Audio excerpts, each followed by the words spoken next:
안녕하세요. 저는 자기 발로 불지옥에 들어가려는 인간을 응원해줬던 40대 여자입니다. 그 사람이 누구냐고요? 바로 제 전 남편이었답니다. 인생은 어떤 선택을 하느냐에 따라 극명하게 갈린다는데 제 전 남편은 선택을 잘못해도 너무 잘못한 인간이었어요. 마땅히 지켜야 할 도리와 의리를 지키며 살았으면 행복했을 것을 굳이 탐욕을 부리며 인간이길 포기했던 거죠. 그런 그놈의 탐욕으로 인해 배신의 쓰라림을 겪은 전 침묵으로 속 시원한 복수를 할 수 있었는데요. 그런 제 경험을 여러분께 한번 이야기해 보려고 합니다. 저는 저희 부모님을 굉장히 존경하며 자랐어요. 저뿐 아니라 제 여동생과 남동생도 마찬가지였죠. 저희 아빤 고등학교 선생님이셨는데 평생을 교직에 몸담으시다 은퇴를 하셨습니다. 옛날 선생님 중엔 매를 권력처럼 휘두르는 사람도 많았고 촌지 같은 걸 대놓고 요구하던 탐욕스러운 사람도 있었지만 저희 아빤 진심으로 학생들을 사랑하던 분이었어요. 아빤 자신의 학생들을 어떻게든 돕고 싶어 하는 분이었습니다. 제가 어릴 땐 지금보다 힘든 가정 환경에 놓인 학생들이 많았었어요. 나라 자체가 지금보단 어려웠던 시대니까요. 아빤 그런 자신의 학생들을 위해 몰래 후원을 해주시기도 하고 과격한 부모로 인해 몸을 피할 곳이 필요했던 학생들은 기꺼이 집으로 데리고 오시기도 했죠. 당신 덕분에 난 참 부자가 된 느낌이에요. 자식 부자요. 당신을 도와서 나도 도와줬던 아이들이 모두 내 자식 같거든요.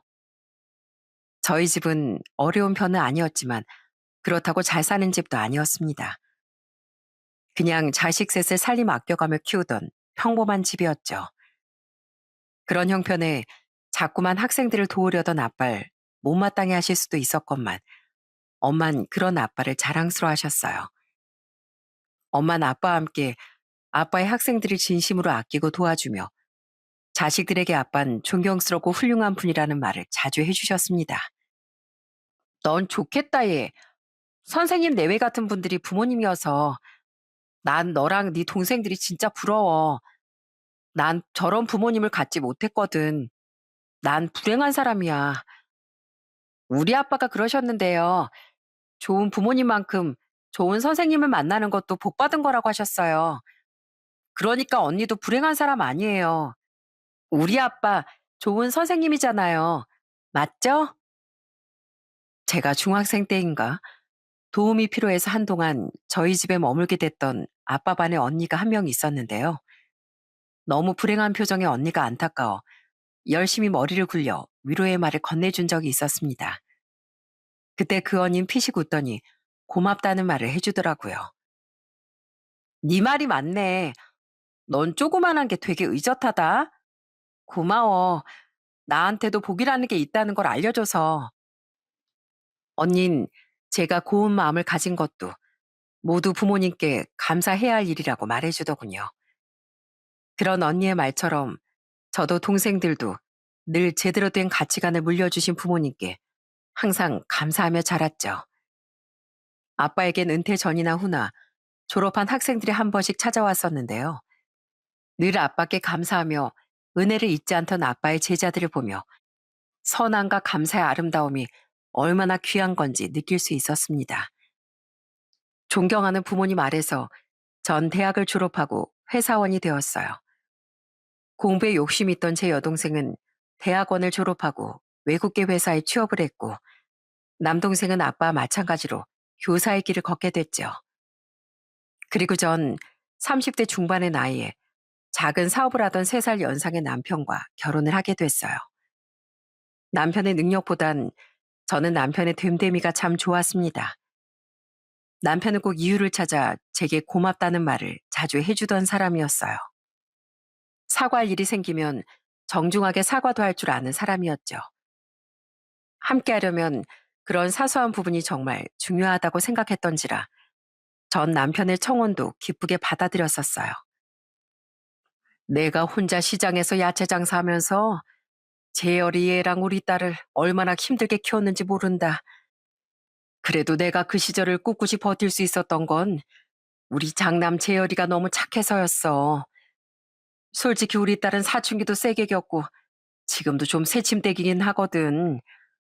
근데 우리 재열이는 엄마 속 한 번 안 속이고 정말 착하게 자라줬다. 그런 소중한 내 아들 재열이 꼭 잘 좀 부탁한다. 난 아무것도 안 바래. 그저 우리 재열이한테만 잘해주면 난 더 바랄 거 하나도 없다. 남편은 아버지가 안 계셨어요. 남편이 11살 때 시아버지가 병안으로 돌아가신 뒤 시어머니 혼자 힘들게 남편과 시누이를 키우셨다고 하더라고요. 시어머니 말씀대로 시누이는 좀 새침대기 같은 면이 있긴 했지만 그렇다고 나쁜 사람은 아니었죠. 다만 시누이는 서울로 상경해서 터를 잡았던 남편처럼 고향이 아닌 다른 도시로 자립해서 살고 있었는데 남편과 달리 자신의 어머니를 자주 찾아가진 않았죠. 먹고 살기 바쁘다는 이유로요. 그래서 시어머니는 시누이보단 남편을 더 의지하고 좋아하셨어요. 전 힘든 형편으로 두 자식을 건사하신 시어머니가 참 훌륭한 분이라고 생각했습니다. 그래서 며느리로서 시누이 몫까지 잘 챙겨드리고 싶었던 것 같아요. 어머님, 우리 이 원피스 커플로 맞출까요? 어머님한테 완전 잘 어울릴 것 같아요. 오메, 아유 남사스러워라. 내가 다 늙어서 무슨 종아리를 훤히 내놓고 다닌다니. 젊은 너나 예쁘게 입으렴. 에이, 이거 무릎 아래까지밖에 안 오는 거예요. 어머님도 여잔데 예쁜 옷 입고 놀러 가시면 좋잖아요. 그리고 어머님이 늙긴요. 아직 창창한 60대신데 제가 장담할게요. 어머님 이거 입으시면 지금보다 미모가 딱 2배 더 환해지실 거예요. 미모? 아, 내가 진짜 이런 옷이 어울릴까? 아이, 평생 몸빼 같은 거나 입고 살아서. 저는 지방에 남아 혼자 사시던 시어머니께 자주 연락을 드렸습니다. 또 남편과 함께 시댁에도 자주 내려가 시어머니와 시간을 보내려고 노력했어요. 평생 시장에서 일만 하느라 언제 꾸며본지도 모르겠다던 시어머니를 모시고 쇼핑을 가기도 하고 한 번씩 서울로 올라오실 땐 피부관리샵에 모시고 가기도 했죠. 너무 피로하게 살아오신 시어머니의 노고에 걸맞은 대접을 해드리고 싶었거든요. 새언니 고마워요. 새언니가 딸인 저보다 100배 낫네요. 저는 맨날 저 놀고 먹기 바쁜데 우리 오빠가 결혼 안 한 진짜 잘했네요. 야, 두말하면 입 아프지. 우리 집사람 같은 사람이 또 어디 있냐? 여보, 고마워. 당신이 우리 집 안에 들어오고 나서 어머니가 너무 좋아하셔. 날카로운 말이 아닌 고맙다는 말이 주로 오가는 저희 시댁 분위기가 저는 참 좋았습니다.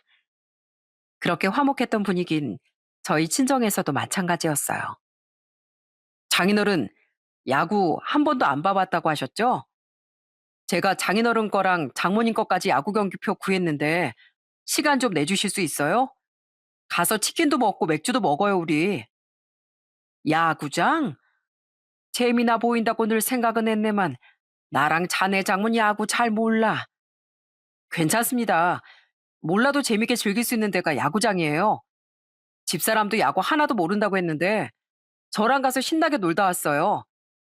제가 경기 끝나면 맛있는 고기도 사드릴게요. 치킨 먹고 고기도 또 먹자고? 그래, 좋네. 어디 우리 사이 덕에 배 터지게 먹어보지 뭐.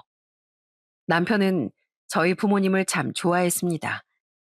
특히 남편은 저희 아빠를 정말 좋아했어요. 아버지 없이 자란 자신에게 저희 아빠는 꼭 아버지처럼 느껴진다면서요. 뭔가 상의하고픈 일이 생기면 남편은 꼭 저희 아빠를 찾아갔고 자신에게 아버지가 있었다면 함께하고 싶었다던 일들을 저희 아빠와 하나씩 해나가곤 했죠. 난 당신이랑 결혼해서 우리 아들 낳은 것도 너무 좋은데 장인어른이랑 만난 게 무엇보다 최고로 좋아. 남편이 저희 아빠를 그렇게 좋아했던 건 처음부터 저희 아빠가 남편을 많이 아껴주셨기 때문이었어요. 아빤 아버지 손길을 모르고 큰 남편을 안쓰러워하셨거든요.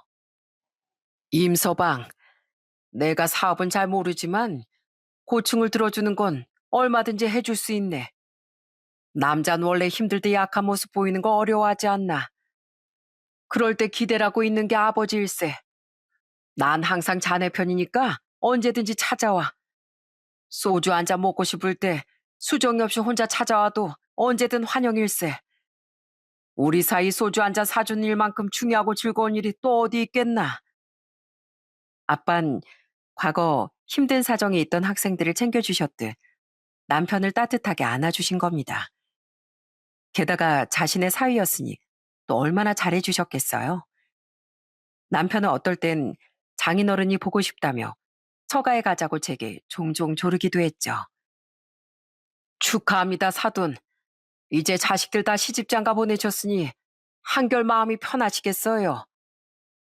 아유, 두 분 다 여기까지 와주시고 정말 감사합니다. 예, 후련하네요. 애가 워낙 철딱서니가 없어서 누가 대령 가려나 싶었거든요. 근데 사돈 처녀나 사돈 총각은 아직 좋은 소식이 없나요? 걔들은 여행 다니고 취미생활 하는 게 더 좋다는 애들이어서요. 그래도 뭐 때 되면 알아서 가겠죠. 친정 부모님은 시누이가 결혼할 때도 직접 결혼식에 참석해 축하를 해주셨답니다. 친척수가 적은 시댁의 길을 그렇게라도 살려주고 싶으셨다면서요. 게다가 축의금도 넉넉히 해주셨기에 시어머니와 시누인 저희 부모님께 정말 고마워했어요. 남편도 물론 마찬가지였고요. 장인어른, 암이라니 이제 어떡해요? 아이 다 큰 남자가 울긴 나 안 죽네. 말기도 아니고 초기에 발견된 거면 울 일이 아니라 감사해야 할 일 아니겠나. 친정아빤 제가 결혼한 지 3년 정도 됐을 때 암 선고를 받으셨습니다. 그래도 그 어렵다던 초기 발견이 되었다는 게 천만 다행이었죠. 아빤 수술을 받고 회복에 전념하셨어요. 꽤나 초기에 발견된 거라 항암 치료도 필요 없었다는 게 얼마나 하늘에 감사했는지 모릅니다. 그때 아빤 오래전에 가입해둔 암보험으로 암 진단금을 1억 정도 받으셨는데요. 그때만 해도 그런 아빠의 보험금이 저희 집에 도움이 될 거라곤 생각지도 못했습니다. 아빤 스스로 한동안 힘들어 하셨지만 두세 달쯤 지나선 예전처럼 평범하게 일상생활을 하실 수 있었어요. 물론 완치 판정을 받기 전까진 꾸준한 정기검진을 받으셔야 하긴 했지만요. 그런데 얼마 뒤 이번엔 저희 집에 좋지 않은 기운이 불어오더군요. 아빠가 암 수술을 받은 지 5달 뒤쯤 남편의 사업이 크게 휘청거렸던 거예요. 진짜 판단 실수였어. 한순간의 실수였다고. 근데 그 한 번으로 사업이 이 정도까지 어려워지다니. 그동안의 내 노력이 물거품이 된 기분이야. 진짜 이러다 내 사업 무너지면 나 어떡해? 내 사업은 내 젊음을 다 바친 내 전부인데. 차라리 사업이 차츰 어려워진 거면 마음의 대비라도 했을 텐데 남편의 사업은 정말 한순간에 기울었습니다.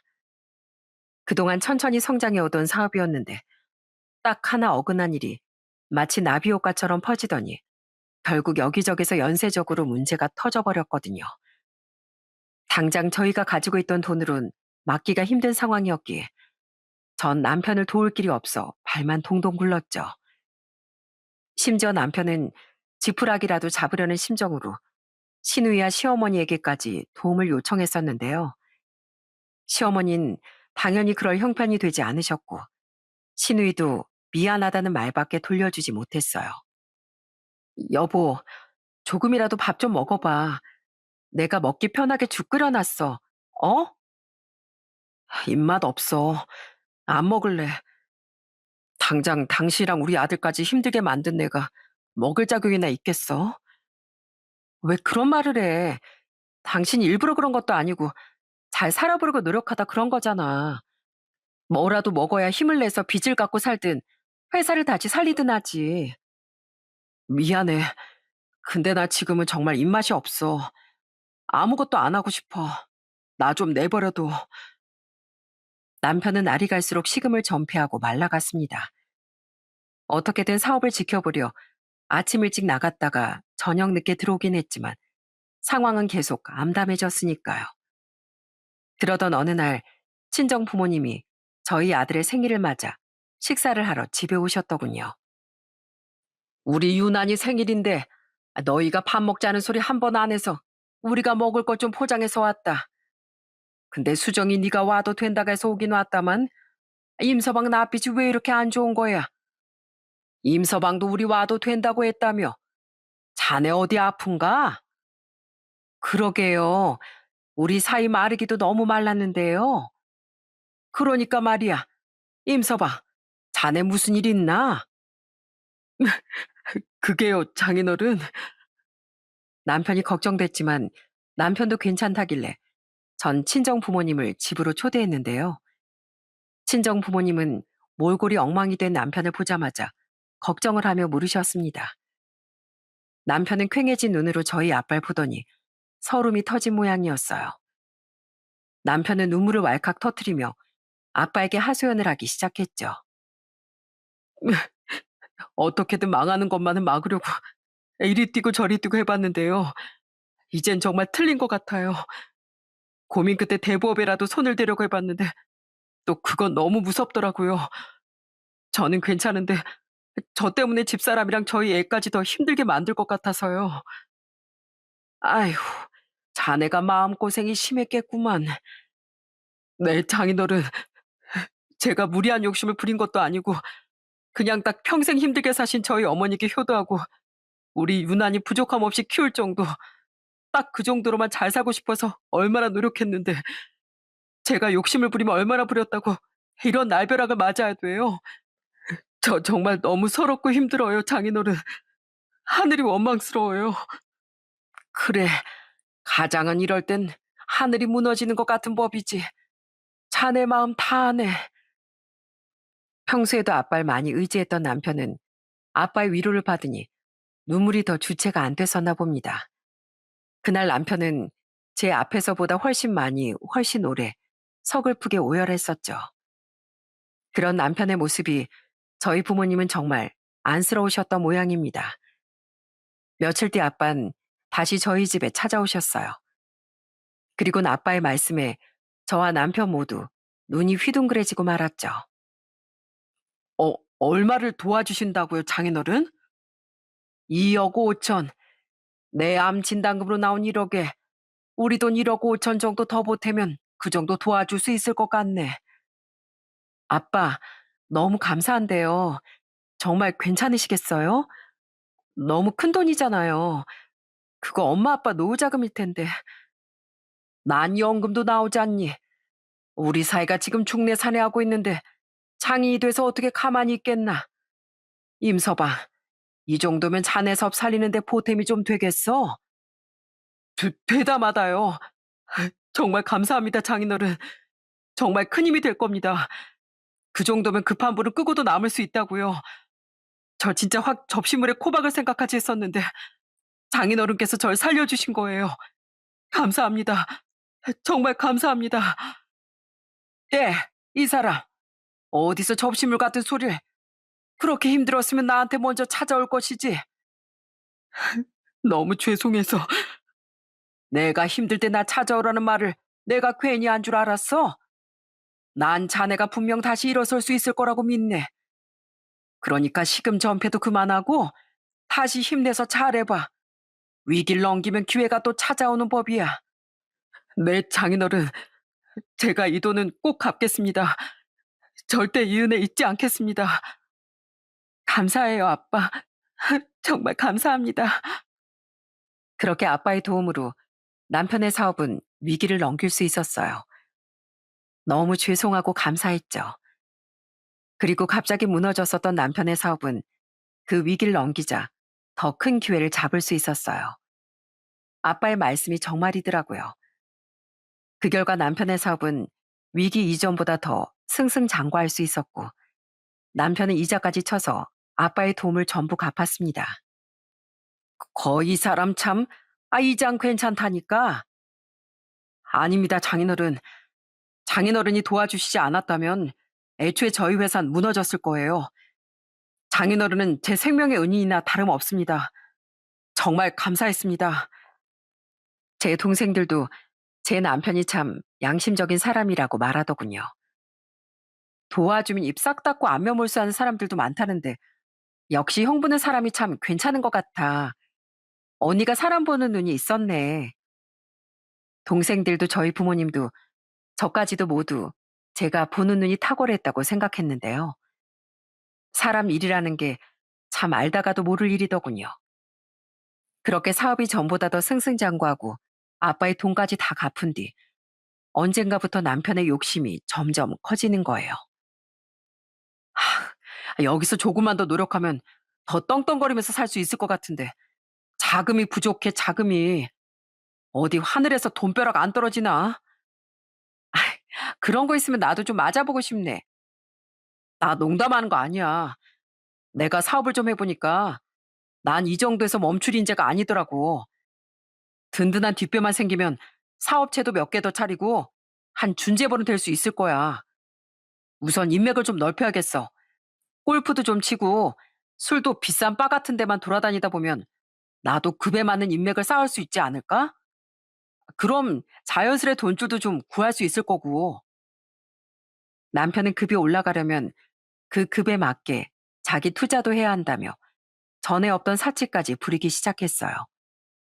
술도 점점 고급 위스키나 와인이 아니면 쳐다도 보지 않았고 골프와 명품 소비에도 눈을 떴죠. 너무 당황스러웠어요. 분명 이런 사람이 아니었는데 성공의 맛을 보니 또 다른 본색이 눈을 뜬 건가 싶더라고요. 처음엔 그래도 자기가 번 돈이니 알아서 적당히 쓰겠지 하고 내버려뒀었는데 그 도가 지나치자 저도 잔소리를 하기 시작했어요. 여보, 근검절약이 몸에 배도 부자 되기 어려운 세상에 그렇게 과소비를 해서야 되겠어? 사업 키우려면 자금이 더 필요하다며. 그럼 당신부터 돈을 아껴야지. 이러다 개털되는 거 한순간이야. 내 벌이가 있는데 개털이 왜 돼? 그리고 이건 낭비가 아니라 투자야, 투자. 생각보다 인맥 쌓는 일이 어렵긴 한데 이렇게 투자하고 끊임없이 내 급을 올리다 보면 분명히 더 잘 될 날이 올 거라고. 당신은 사업이 뭔지 알지도 못하면서 아우 듣기 싫어. 하지만 제 이야기에 귀를 기울이고 늘 말을 예쁘게 할 줄 알던 남편은 사라진 뒤더라고요. 남편은 제 말을 귀찮아하더니 나중엔 저만 보면 인상부터 찡그리더라고요. 그럼 전 저대로 화가 나고 서운해서 또 감정이 안 좋아졌죠. 임서방 요즘 사업이 많이 바쁘다냐? 전화라도 통 받질 않는구나. 맛있는 꼼장어 사주려고 했더니만 게다가 저번엔 이상한 소리를 하더구나.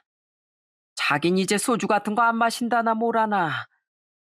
그냥 많이 바빠서 그런 것 같아요. 그리고 요즘 애 아빠가 위스키랑 와인에 눈을 떠서요. 그러니 신경 쓰지 마세요, 아빠. 남편은 그렇게 좋아하던 저희 아빠에게도 점점 대면대면해지더군요. 너무 민망하기도 하고 죄송하기도 해서 전 대충 둘러댔는데요. 부모님도 뭔가 눈치를 채신 것 같긴 하더라고요. 딱히 별말은 않으셨지만요. 그렇게 남편과 전 계속 사이가 멀어졌습니다. 너무 속상했어요. 함께 위기를 이겨내면 사이가 더 돈독해질 줄 알았건만 오히려 정반대가 됐다는 게요. 남편은 점점 더 저뿐만 아니라 아이에게도 무관심해지며 밖으로만 나돌았죠. 그러던 어느 날 저는 남편이 바람을 피우는 것 같은 정황까지 포착했습니다. 아휴, 나 정신이 없네. 술이 덜 깼나? 나 갔다 올게.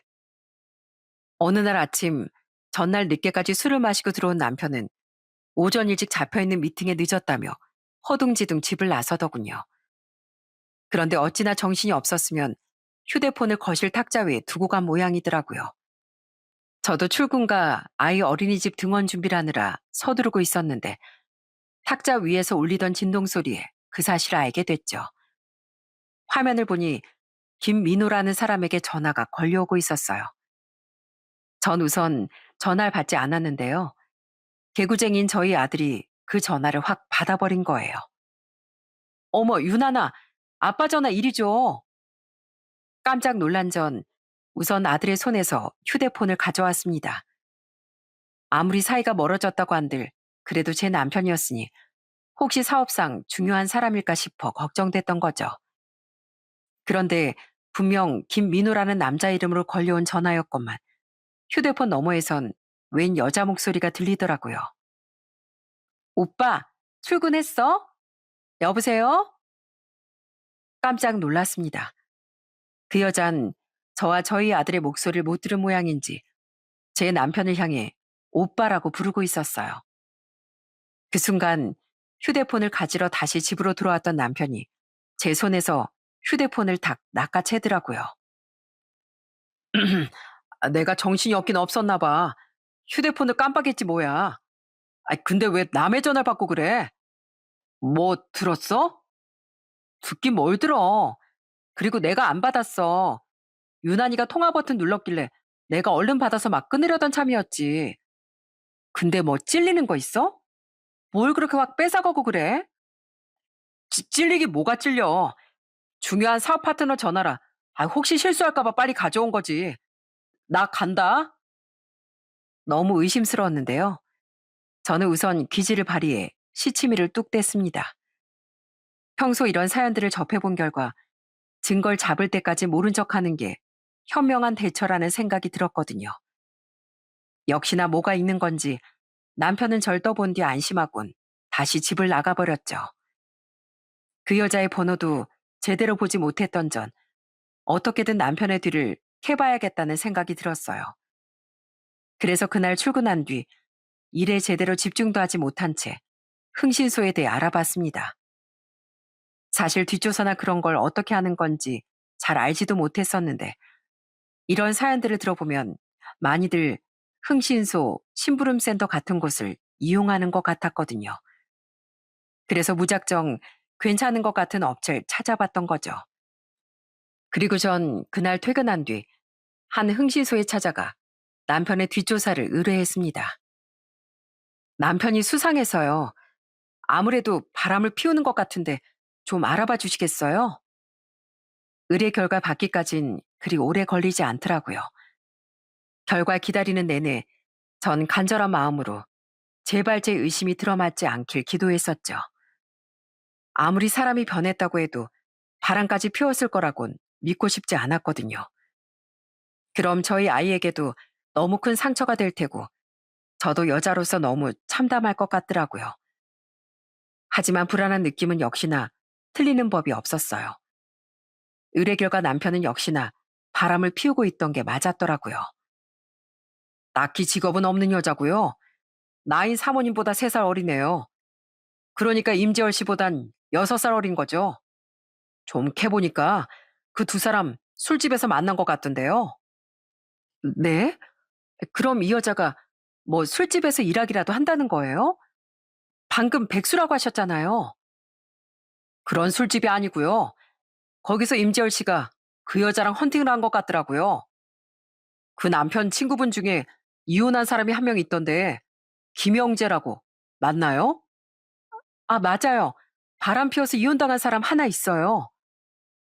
그 사람이랑 고급 술집에 갔다가 그 친구가 근처 테이블에 합석을 제안했나 봐요. 나이가 40 중반이나 된 사람들이 참. 아무튼 거기서 임재열 씨랑 성미정 이 여자랑 눈이 제대로 맞았던 모양이에요. 임재열 씨 뒤를 쫓아다니다가 우연히 그 친구란 사람이랑 만나서 대화하는 걸 들어서 알아낼 수 있었어요. 정말 듣는 제가 다 창피하더군요. 남편은 그 나이 먹고 바람 피워서 이혼당한 친구와 헌팅을 해서 그 여자를 만났던 거더라고요. 흥신소 직원이 내민 남편과 상간녀의 불륜증거 사진들을 보는데 상간녀는 예쁘긴 정말 예쁘더라고요. 어쩐지 언제부턴가 제 외모 지적질도 그렇게 하더니 이놈이 바람을 피우느라 그랬던 겁니다. 흥신소 직원이 알아낸 정보는 상간녀의 간단한 신상 정보와 두 연놈의 바람 증거 정도가 다였어요. 이곳 사연들을 듣기만 했을 땐 의뢰하면 그 여자의 과거라든지 집안이라든지까지 다 알아낼 수 있을 것 같았는데 또 현실은 그렇지 않더라고요. 제가 의뢰를 남편이 수상하니 바람을 피우고 있는지 알아봐 달라라고만 했었기에 딱 그 정도 결과물을 가져다 주셨던 거죠. 하지만 그것만 해도 증거는 충분했습니다. 전 그날 저녁 남편에게 증거를 들이밀며 바로 따지고 들었어요. 당신이 사람이야? 내가 당신 엄마한테, 그리고 당신한테 얼마나 잘했는데 어떻게 나를 두고 바람을 피워? 이렇게 어린 여자 만나고 있어서 그동안 내 외모 지적질을 그렇게 해댔니? 어리고 예쁜 여자한테 눈이 돌아서 당신 아들한테 관심도 없었어? 그렇게 급을 높이고 싶다고 노래를 부르더니 이게 급을 높인 거니? 급이 바닥으로 추락한 거지. 아, 진짜 추접스럽게 뒷조사까지 한 거야? 생각보다 빨리 들켜버렸네. 언젠가 말하러 가긴 했었는데 어쩔 수 없지 뭐. 기가 막히게도 남편은 순순하고 뻔뻔하게 바람 사실을 인정하더라고요.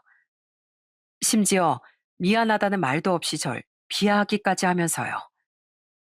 지금 그게 바람 걸린 사람의 태도야? 적어도 사과라도 해야 되는 거 아니야? 언젠 우리 아빠한테 고마워서라도 평생 나랑 우리 친정에 잘하고 살겠다며? 그런데 우리 아빠 도움받은 지 고작 3년 만에 어떻게 사람 뒤통수를 칠 수가 있어? 물론 장인어른께 감사했지. 근데 이자 쳐서 그 돈 다 갚았잖아. 그럼 된 거 아니야? 그리고 급을 높인 거지 왜 추락한 거야? 조사도 제대로 안 해봤나 봐. 우선 외모부터 봐봐. 벌써부터 주름 자글자글하고 뱃살도 튀어나온 당신이랑 나이도 젊고 쭉쭉빵빵한 데다 얼굴도 여신인 이 여자랑 비교가 돼?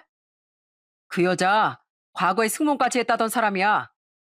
나도 명색이 사업하는 사람인데 마누라라고 데리고 다니게 적어도 창피하지 말아야 할 거 아니야. 내가 당신이랑 다니면서 그동안 얼마나 창피했는지 알아? 뭐라고? 창피? 나 정도면 평범한 거야. 그럼 애 낳고 맞벌이하는 내가 관리를 해봐야 얼마나 할 수 있었다고 그래?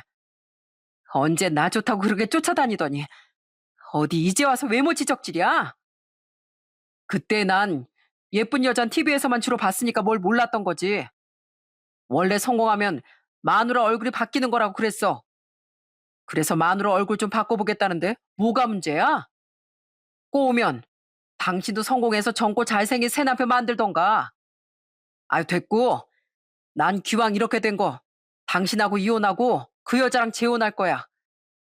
그러니까 이혼하자. 나 당신이랑 살기 솔직히 너무 숨 막혔어.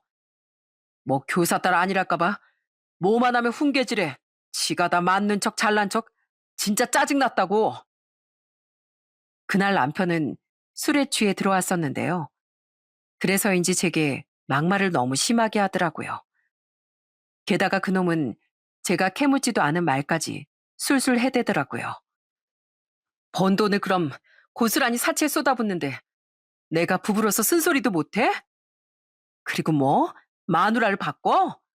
당신 대체 실은 얼마나 속물의 쓰레기였던 거야? 그래, 마음대로 말해.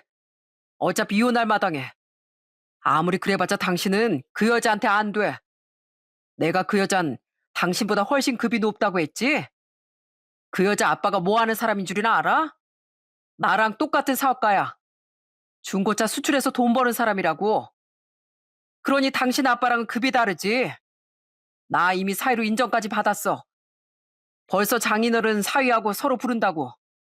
내가 잘 보고 싶어서 장인어른 생신 선물로 벤츠까지 뽑아다 드렸다 이 말이야. 난 이미 그 집 사위나 다름없어. 뭐? 벤츠? 장인어른? 당신 지금 우리 아빠랑 그 상간녀 아빠를 급으로 나눴어? 왜? 기분 나빠? 그래. 니네 아빠도 교직생활 오래 하신 존경받을 만한 분이지. 그래도 기왕이면 내 입장에선 내 사업에 더 도움될 만한 사람이 장인인 게 좋지 않겠어? 난 너네 집안보다 그쪽 집안 선택할 거야. 그래서 사업도 지금보다 더 키울 거고 명품도 원 없이 사면서 아주 호화롭게 살 거야. 우리 어머니도 호강시켜 드릴 거라고. 이제는 알겠지? 난 그런 급 높은 집안에서도 눈독 들일 만큼 능력 있는 인재고 당신하고 수준이 다른 사람이라는 거. 알았으면 이제 그만 이혼하자. 어? 아, 나 호흡 못 달고 가니까 애는 당신이 키워. 그런데 이 인간이 선을 아주 세게 넘더군요. 이 인간이 이젠 저희 아빠까지 들먹이며 모욕을 하더라고요. 저는 더는 못 참겠다 싶어 그놈의 머리통을 퍽 하고 내려쳤습니다. 아우, 이게 뭐 하는 짓이야? 처음 맞을 말만 골라 하길래 나한테 손찌검 좀 해줍시오 한 줄 알았지. 야, 이 버러지야. 우리 아빠가 자기 암 진단금까지 내놓으면서 널 도우려고 하셨는데 감히 그런 우리 아빠한테 급급거려? 명품? 호화? 원래 정치도 사업도 사람이 돈보다 더 중요하다고 했어. 근데 사람 알길 우습게 하는 네가 여기서 더 성공할 수 있을 것 같아? 아주 폭삭 망해봐 정신 차리지. 게다가 우리 애한테 호? 진짜 머리에 확 혹주머니 한번 제대로 달게 만들어줘? 또 손대기만 해봐. 어? 찐따 같은 놈. 쫄아드는 꼬락서니가 아주 한심하기 짝이 없네. 야, 사람은 응당 은혜를 입었으면 감사해야 할 줄 알아야 하는 거야. 짐승도 염치는 알아. 적어도 난 그런 상식적인 사람들만 보고 살아왔는데 넌 사람이길 포기한 놈이야. 이 버러지 같은 놈아. 발톱에 때만도 못한 놈아. 저는 너무 분한 나머지 악을 써댔습니다. 그 와중에 그놈은 제게 손찌검을 당했다는 것이 분했는지 계속 씩씩거리더라고요. 그러더니 대충 자기 옷가지 몇 개 챙겨서 집을 나가버리더라고요. 당신처럼 드센 여자랑은 1분 1초도 더 같이 있고 싶지 않아. 난 분명히 말했어. 이혼하자고. 난 우리 미정이 집으로 갈 거야. 당신도 어차피 이렇게 된 마당에 나랑 살고 싶지는 않을 거 아니야. 그러니까 머리 좀 식히고 이혼 준비나 하고 있어. 싫다고 버티면 소송까지 걸어버릴 거야. 유책 배우자 주제에 소송을 건들 뭐 하겠습니까? 하지만 술에 취한 그놈은 되는 대로 짓거린 뒤 집을 나가버리더군요. 6년이 조금 넘는 제 결혼 생활은 그렇게 허무하게 와르르 무너져 버렸죠. 놀란 아들을 달래는데 저도 눈물이 왈칵 쏟아지더라고요. 나쁜 자식. 두고 봐. 처자식 버리고 집간 놈이 얼마나 잘 살 수 있을지 내가 두고 볼 거야. 그래도 한바탕 눈물을 쏟아내니 속이 시원해졌습니다. 그래, 그딴 놈에게 미련 갖지 말고 뻥 차버리자 싶더라고요. 그런데 전 문득 그 집안이 궁금해졌어요. 그 여잔 그 예쁜 외모를 갖고도 왜 40대 중반이나 된 유부남을 만나고 있는지, 사업을 한다던 그 잘났다는 여자의 아빤 왜 유부남을 사위로 들이려고 하는지 좀 이상하더라고요. 남편이 사업에 좀 성공했다고 한들 그렇게까지 사회적으로 성공한 정도는 아니었거든요. 그래서 전 다음날 다시 흥신소에 추가로 의뢰를 했습니다. 이번엔 상간녀에 대한 더 자세한 정보와 상간녀 아빠에 대해 알아봐 달라고 부탁했죠. 그랬더니 저 며칠 뒤 아주 기가 막힌 결과를 받아볼 수 있었어요. 상간녀는 애초에 승무원이었던 적도 없었고 과거 술집에서도 일한 경력이 있던 꽃뱀이더라고요. 남자 관계도 엄청 복잡한 여자예요. 좀 따라다녀 보니까 다른 남자들이랑 또 만나서 팔짱 끼고 할 거 다 하고 다니던데요. 숙박업소도 막 들어가고요. 또한 상간녀의 아빠 또한 사업을 하는 사람이 아닌 그냥 백수였답니다. 그 사람 사기꾼 같던데. 아무리 찾아봐도 그 사람이 운영한다던 회사는 없었어요. 잠복하면서 지켜보니까 맨날 밖에 나가서 술만 먹고 지금 그냥 백수 같아요. 심지어 상간녀의 아빠는 사기 전과 산범으로 교도소까지 들락거렸던 사람이었어요. 와, 이놈이 제대로 당했구나 싶더라고요. 저는 그 기가 막힌 사실을 남편에게 말해주지 않기로 마음먹었습니다. 이미 그놈은 제 남편이 아니었으니까요. 그냥 그놈이 사람 같아 보이지도 않았죠. 이미 그놈은 제게 자기가 힘들 때 살려준 저희 집안을 배신한 버러지였어요. 전 된통 당해보라는 마음으로 입을 꾹 다물고 이혼하기로 했습니다. 어때? 좀 생각해봤어? 설마 이혼 안 할 거라는 고집 같은 거 부릴 건 아니지? 그럼 당신 진짜 벨도 없는 거야. 나도 너 같은 버러지랑은 더 살기 싫거든? 근데 그냥은 못 해주지. 재산 문제는 확실하게 해야지. 어차피 내가 이혼 안 해주면 너 그 여자랑 못 합치는 거 알지? 그러니까 재산 문제 나한테 유리하게 합의해. 안 그럼 나 이혼 못 해줘. 저는 이혼을 서두르고 싶었는지 집으로 찾아왔던 그놈에게 재산 분할 문제를 확실히 하자고 요구했습니다. 이혼할 땐 하더라도 억울해서라도 재산은 가져올 수 있는 최대한을 가져오고 싶었거든요. 그놈은 인상을 찌푸리며 고민을 하더니 이내 알겠다고 대답하더라고요. 돈은 중요한 게 아니라더니 당신도 별 수 없구만. 그래, 그렇게 해. 뭐 돈이 앞으로 난 더 잘 벌 건데 또 벌면 되지 뭐. 난 우리 미정이랑 새 장인어른이랑 아주 행복하게 살 거거든. 당신은 돈이 제일 중요한 사람이잖아. 그러니까 당신한테 한 푼이라도 더 빼앗아 와야지. 그래, 꼭 잘 살아. 그 양심 없는 부녀랑 같이 아주 셋이 잘 어울리네. 꼭 잘 살라고 내가 응원해 줄게. 알았지? 다른 데서 똥냄새 뿌리고 다니지 말고 똥파리 같은 너네 셋이 옹기종기 꼭 붙어서 살아라. 저는 속으로 그놈을 비웃으며 그놈의 앞날을 응원해 주었습니다. 그렇게 전 그놈과 이혼을 하게 됐어요. 재산은 제가 70% 정도를 가져올 수 있었고 양육빈 다달이 따로 받기로 했죠. 그놈이 재산을 그 이상은 주기 싫었는지 끝까지 양육빈 일시불로 못 준다고 버텼거든요.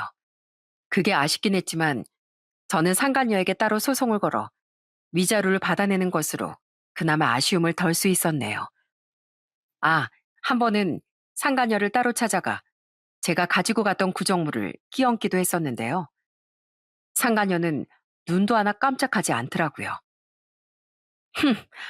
그러게 억울하면 나처럼 예쁘고 젊지 그랬어요. 자기가 못나서 남편 빼앗기군. 왜 나한테 화풀이래? 아우 축축해. 내가 못나서가 아니라 그놈이 못나서 너처럼 저급한 여자를 선택한 거겠지. 넌 평생 젊고 예쁠 줄 아니? 조금만 나이 들어봐. 쥐뿔도 없는 너한테 관심 가는 인간 아무도 없을 테니까. 내가 버린 쓰레기 주워서 어디 재미나게 살아봐. 하지만 전 전혀 약오르지 않았어요.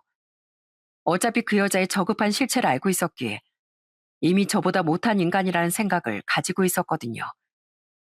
그렇게 전 아이 때문에 시간이 좀 걸리긴 했지만 그놈과 법적으로 확실하게 이혼을 마무리할 수 있었죠. 우리 아들이 잘한 거 없다만 애가 어릴 적에 워낙 어렵게 살아서 성공욕이 있어서 그런 게다. 너무 저주만 퍼붓지 말고 네가 이해 좀 해다오. 아무리 결핍이 있었다고 해도 될 일이고 안 될 일이 있죠. 그래도 어머닌 좋은 분인 줄 알았는데 결국 자기 아들 편만 드시네요. 정말 실망이에요. 그 이해 어머님이나 실컷 해주면서 사세요. 시어머니는 제게 사과를 하겠다고 연락을 하셨는데요. 정말 실망스럽기 짝이 없더라고요. 게다가 시누인 아예 제게 연락도 한 통 없었고요. 정말 한 사람도 빼지 않고 실망스러운 집안이라고 생각했죠. 한편 친정 부모님께서도 정말 속상해 하셨어요. 그놈을 좋은 사람이라고 믿었었던 동생들도 경악을 감추지 못했고요.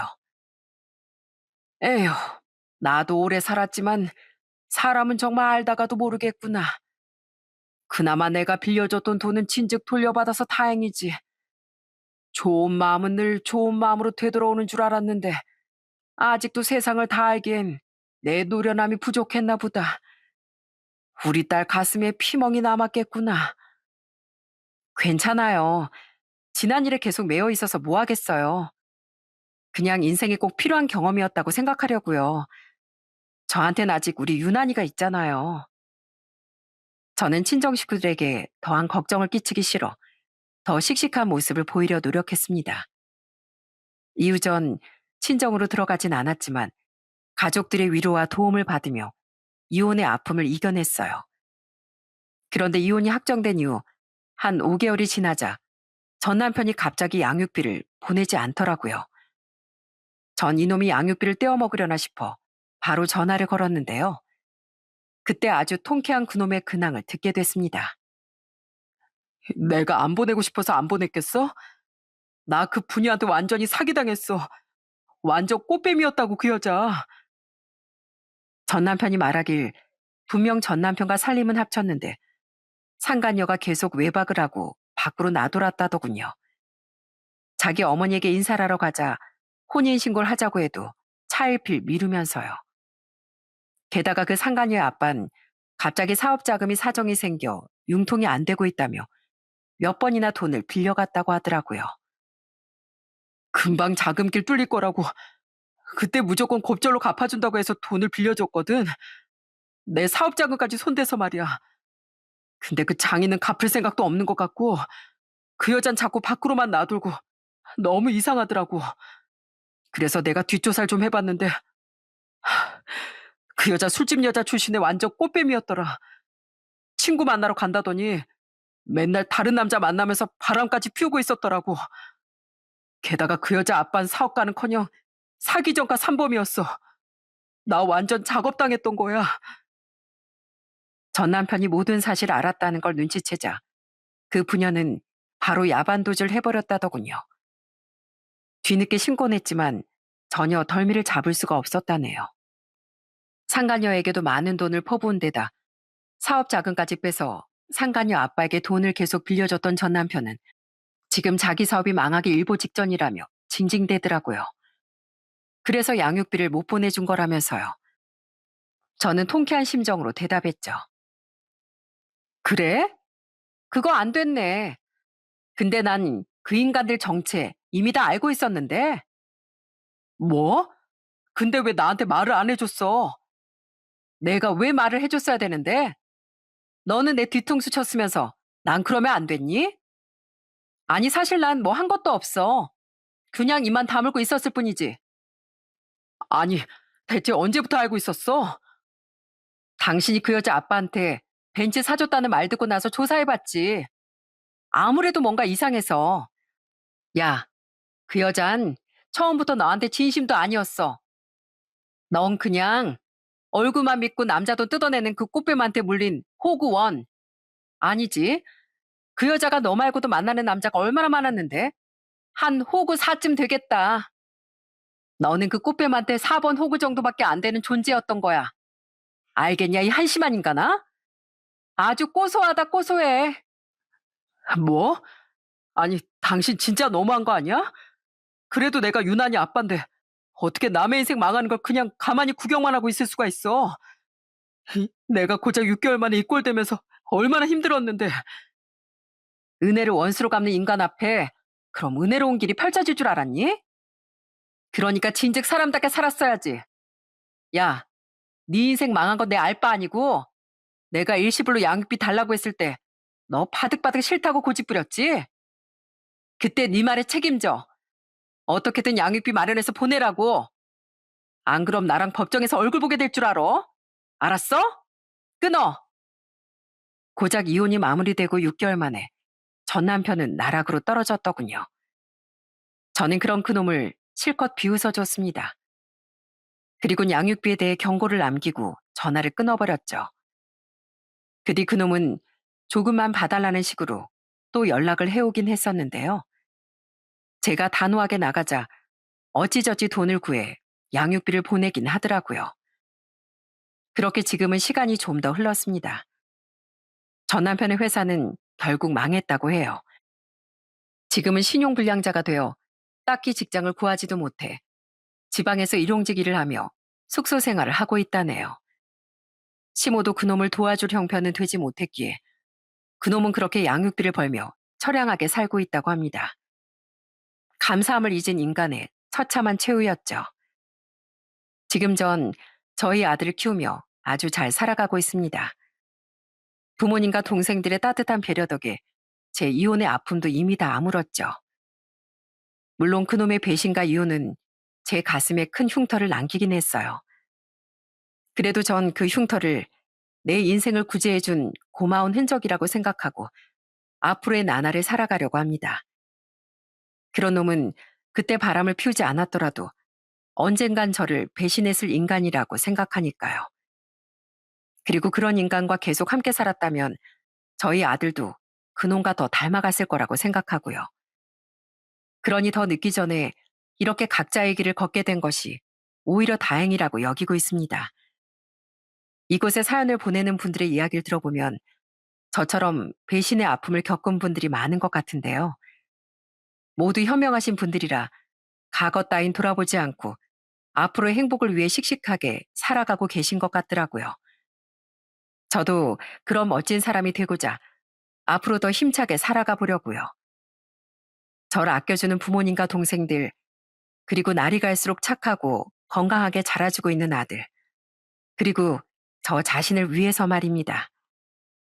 위기는 곧 기회이고 재앙은 그걸 발판 삼아 복을 불러오면 되는 법이라는 마음으로요.